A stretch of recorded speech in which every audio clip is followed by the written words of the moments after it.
নমস্কার বন্ধুরা, রূপাস কিচেনে আপনাদের সকলকে স্বাগত। আজকে আমি বানাবো চিলি সোয়া। এই রেসিপিটি আশা করি বাচ্চা থেকে বড় সকলেরই খুব ভালো লাগবে। আর যে সমস্ত বাচ্চারা সয়াবিন খেতে পছন্দ করে না, তাদের এইভাবে যদি রান্না করে দেওয়া হয় তারাও চেটেপুটে খাবে। তো চলুন দেখে নেওয়া যাক আজকের recipe chilli soya. Chilli soya বানানোর জন্য প্রথমেই আমি সয়াবিন নিয়ে নিয়েছি। এখানে প্রায় 150 গ্রাম মতন সয়াবিন আছে। এরকম বড় দানার সয়াবিন নিতে হবে। এই সয়াবিনটাকে প্রথমেই সিদ্ধ করে নেব। তার জন্য গ্যাসে একটা সসপ্যানের মধ্যে বেশ কিছুটা জল বসিয়ে দিয়েছি। জলটাকে খুব ভালোভাবে গরম করে নিতে হবে। জলটা দেখুন খুব ভালোভাবে গরম হয়ে গেছে। এখন হাফ চামচের মতো নুন দিয়ে সয়াবিনগুলো এর মধ্যে দিয়ে দেবো। দিয়ে প্রায় 2 মিনিট মতন জলের মধ্যে হালকা একটু রেখে আমি এটা জল ঝরিয়ে নেব। দেখুন সয়াবিনগুলোর জল ঝরানো হয়ে গেছে। এখন ঠান্ডা হয়ে যাওয়ার পর এই সয়াবিনগুলো হাত দিয়ে এরকম চিপে এক্সট্রা জলটা বার করে নিতে হবে। বার করে একটা পাত্রের মধ্যে আমি নিয়ে নিলাম। দেখুন সমস্ত সয়াবিন থেকে জল চিপে নেওয়া হয়ে গেছে। এখন এই সয়াবিনটাকে আমি ম্যারিনেট করে নেব। প্রথমেই ম্যারিনেট করে নেওয়ার জন্য এখানে আমি দিয়ে দেবো 2 চামচ মতন আদা, কাঁচা লঙ্কা আর রসুনের পেস্ট। আপনারা যতটা পরিমাণ নেবেন সেই পরিমাণে এই পেস্টটা ব্যবহার করবেন। আর দিয়ে দেবো কালারের জন্য হাফ চামচ মতো কাশ্মীরি রেড চিলি পাউডার। সামান্য 1 চিমটে লবণ দেবো, কারণ লবণ আমি এর আগেই ব্যবহার করেছিলাম সিদ্ধ করার সময়। আর দিয়ে দেবো সামান্য একটু গোলমরিচের গুঁড়ো। আর দিয়ে দেবো 3 চামচ মতো কর্নফ্লাওয়ার। 3 চামচ কর্নফ্লাওয়ার দিয়েছি। এখন খুব ভালোভাবে সয়াবিনটাকে হাত দিয়ে মেখে নিতে হবে।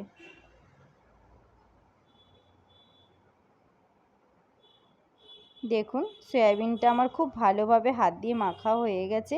এখন এটাকে আমি ভেজে নেব। তার জন্য গ্যাসে একটা কড়াই বসিয়ে দিয়েছি। এর মধ্যে বেশ কিছুটা পরিমাণ সাদা তেল নিয়ে নিয়েছি। তেলটা খুব ভালোভাবে গরম হয়ে গেলে এর মধ্যে সয়াবিনগুলোকে আমি দিয়ে দেবো। দেখুন তেলটা গরম হয়ে গেছে। এখন সয়াবিনগুলোকে দিয়ে দেবো। তবে এই সময় গ্যাসের ফ্লেমটা মিডিয়াম রেখে ভাজবেন, নাহলে পুড়ে যেতে পারে। দেখুন সয়াবিনগুলো এক পিঠটা আমার ভাজা হয়ে গেছে। অপর দিকটাও আমি উল্টিয়ে দেবো। সয়াবিনগুলো এখন আমার 2 পিঠটা ভালো করে ভাজা হয়ে গেছে। এখন আমি তুলে নেব। ঠিক এই রকমই ভাজতে হবে। খুব একটা কড়া ভাজলে শক্ত হয়ে যাবে, তাই এরকম হালকা কালার ধরলেই নামিয়ে নিতে হবে। এখানে দেখুন আমার সমস্ত সয়াবিনগুলোকে ভাজা হয়ে গেছে। আর ঠিক একই রকমভাবে বাকিগুলোকেও ভেজে নেব। কালারটাও দেখুন খুব সুন্দর এসছে। বাকি সয়াবিনগুলোও আমি তেলের মধ্যে দিয়ে দেবো।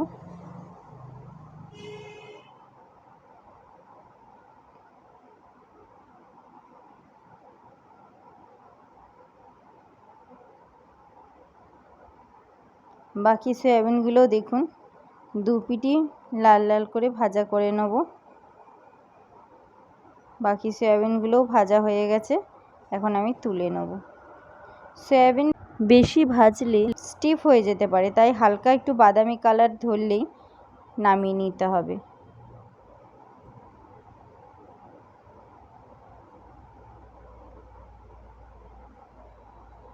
দেখুন সয়াবিনগুলো আমার সমস্ত ভাজা হয়ে গেছে। কালারটাও খুব সুন্দর এসছে।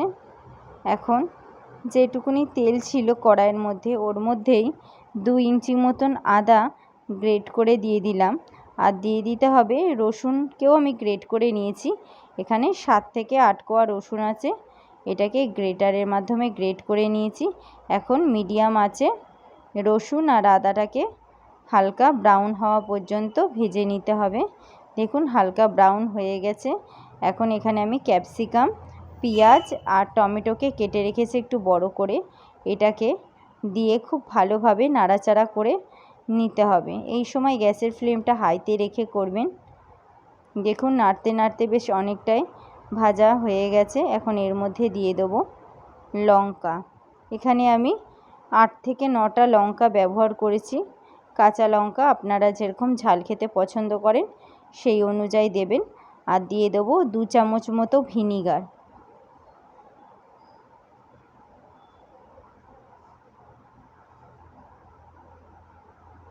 আর দেব সামান্য একটু লবণ, একদম 1 চিমটি মতো লবণ ইউজ করেছি। আর দেব 1 চামচ গ্রিন চিলি, 3 চামচের মতো টমেটো কেচাপ, টমেটো কেচাপটা একটু বেশি দিতে হবে। আর দিয়ে দেবো 2 চামচ ডার্ক সোয়া সস, আর হাফ চামচ দিতে হবে চিনি। দিয়ে সমস্ত উপকরণকে গ্যাসের ফ্লেমটা হাইতে রেখে ভালো করে নাড়াচাড়া করে নিতে হবে প্রায় 10 মিনিটের মতন। খুব ভালোভাবে নাড়াচাড়া করে নেওয়ার পর দেখুন 10 মিনিট ধরে খুব ভালো করে নাড়াচাড়া করে নিয়েছি। এখন ভেজে রাখা সয়াবিনটা এর মধ্যে দিয়ে আবারও 5 থেকে 10 মিনিট মতন হাই ফ্লেমে এটাকে নাড়াচাড়া করে নিতে হবে। ঠিক এইভাবে চিলি সয়াবিন বাড়িতে বানিয়ে দেখবেন, ছোট থেকে বড় প্রত্যেকেই খুব ভালোভাবে খাবে। এইখানে আমার চিলি সয়াবিন একেবারে রেডি। তো এইভাবে বাচ্চাদের একবার বানিয়ে দেবেন, আশা করছি বাচ্চারা খুব ভালো খাবে। তো আজকের রেসিপিটা যদি আপনাদের ভালো লেগে থাকে অবশ্যই একটা লাইক করবেন। আর যারা আমার চ্যানেলের নতুন বন্ধু তারা আমার চ্যানেলটিকে সাবস্ক্রাইব করতে ভুলবেন না। পাশে থাকা বেল আইকনটি অবশ্যই ক্লিক করবেন যাতে নতুন ভিডিও দিলে সবার আগে আপনাদের কাছে পৌঁছে যায়। আজকের মতো এইটুকুনি, আবার দেখা হচ্ছে নতুন একটা ভিডিওর সাথে। ভালো থাকবেন, সুস্থ থাকবেন।